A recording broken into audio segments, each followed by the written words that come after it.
Ang daming duda sa ating national team na Gilas Pilipinas bago pa lang sumabak kahit pa man sa tune-up game. Ang dami nagsasabi na tatambakan lang ang ating Gilas Pilipinas, matulog lang daw tayo ng maaga at kung ano-ano pa.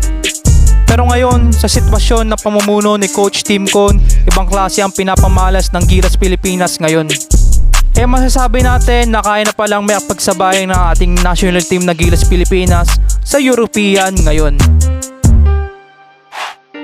Biriin mo sa tune-up game sa dalawang nakalaban natin, Turkey at Poland, kahit sabihin natin na talo tayo sa dalawang laban na yon, malayo sa inaakalang tatambakan ng malaki ang ating Gilas Pilipinas. Sa Turkey na pang number 25 sa FIBA rank, natapos ang game 84-73.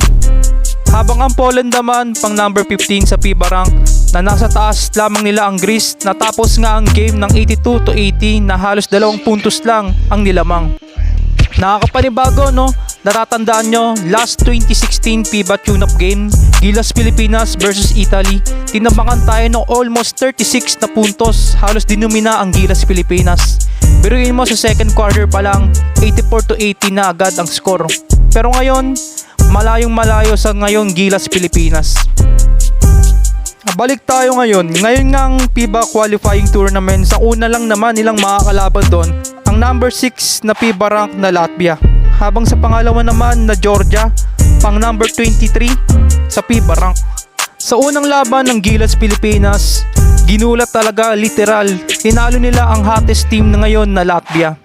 Tinambakan lang naman nila ito ng buong game at hindi nila pinaporma at hindi man lang nila pinalamang mga boss.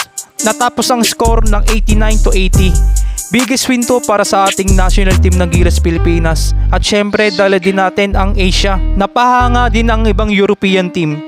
Talo man tayo laban sa Georgia, panalo naman tayo sa point system dahil need tayo tambakan ng 18 points. Sa ngayon, pasok tayo sa semifinals.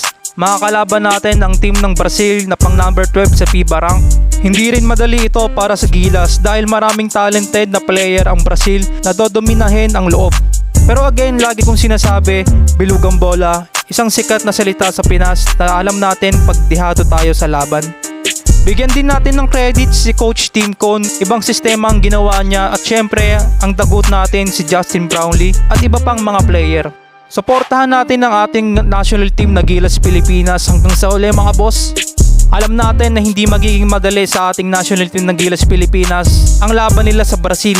Pero ano man ang mangyari, manalo man o matalo, bonus man kung manalo, mananatili pa rin tayong proud sa ating national team na Gilas Pilipinas. Dala nila ang buong Pilipinas mga boss. At syempre ang lagi nating sinasabi, kahit dihado tayo sa mga kalaban ng Gilas Pilipinas, lagi nating sinasabi, Gilas Pilipinas, puso. So yun mga boss, isang mabilisang update lang sa Gilas Pilipinas laban sa Brazil.